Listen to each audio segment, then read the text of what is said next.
Hi everyone, this is Angeline, and I am creating this quick screencast to walk you through the site. I'm doing this in response to a few questions that I've received from students. And so here we go.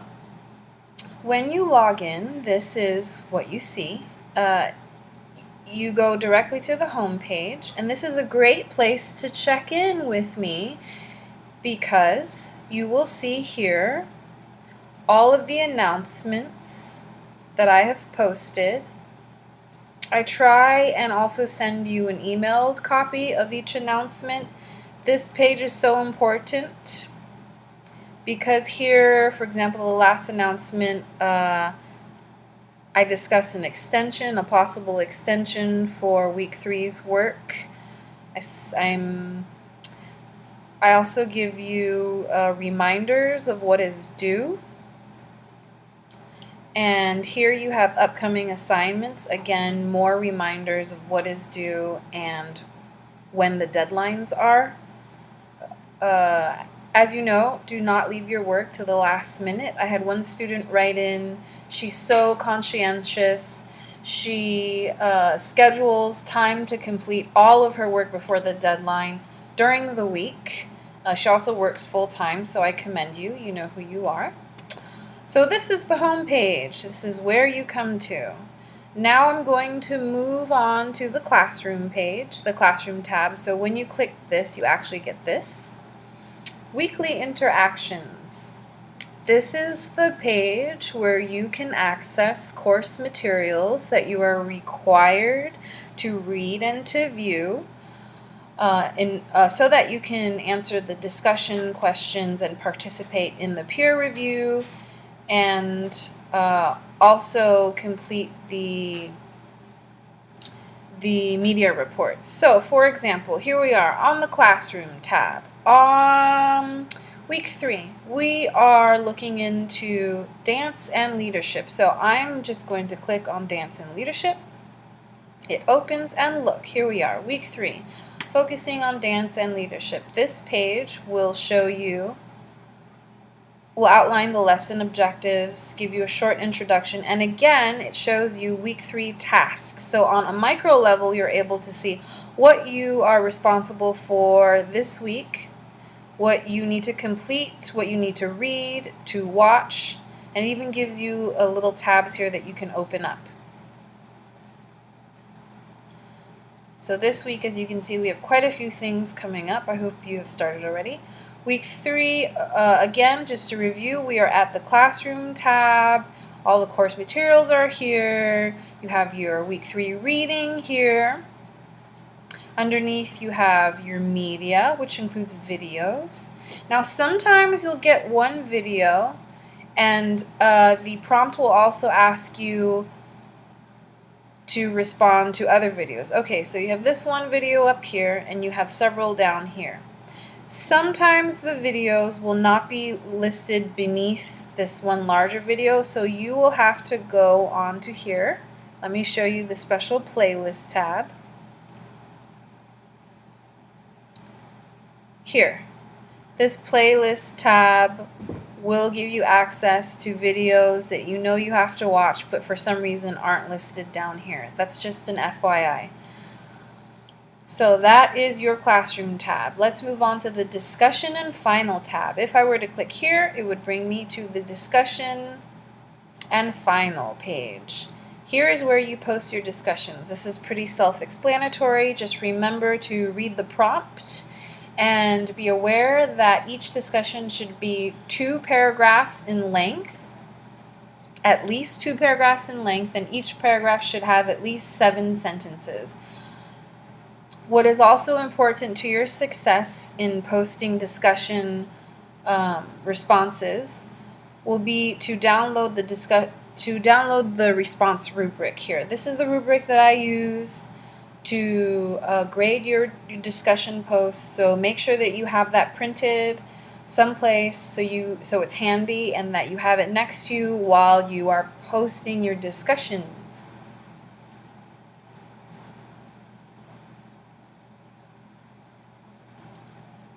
Now let's move on to assessments. If I were to click the assessments tab, it would bring me to this place. This is where you can access the media reports and the learning opportunities.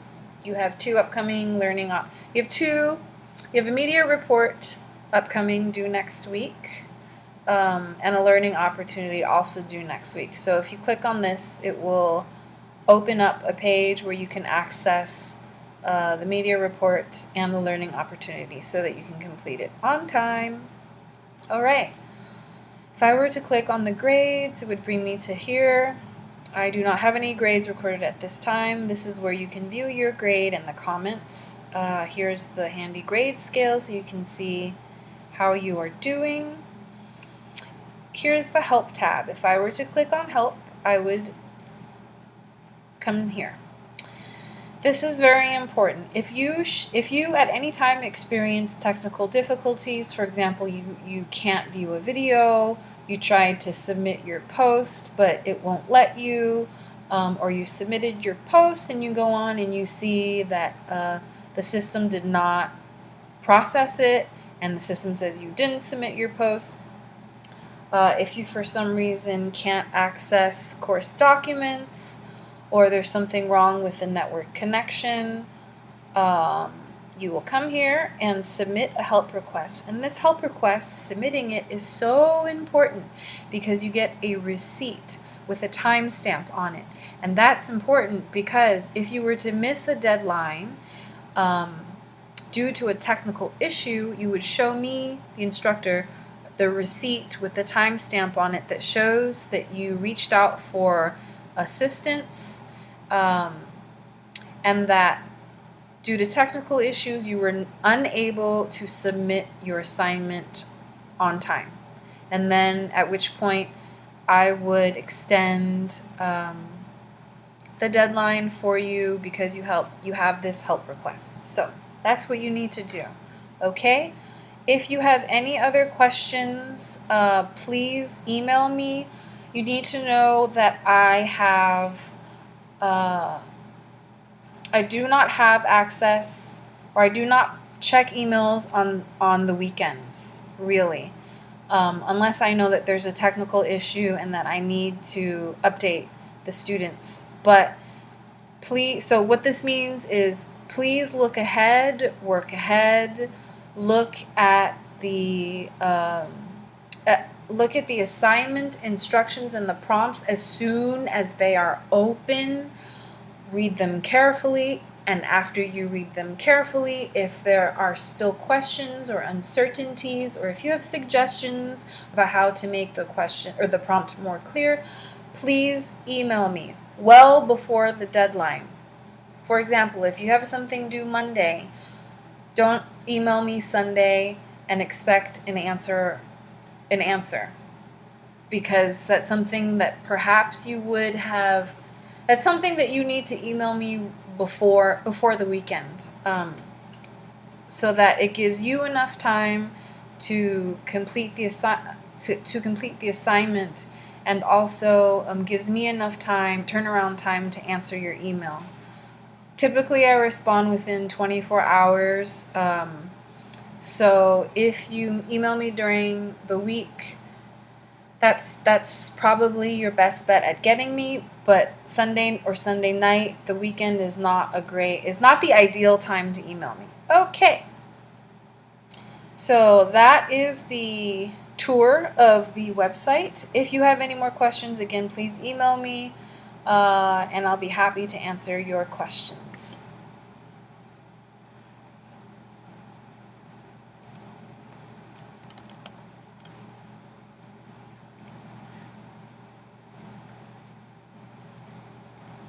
Good job.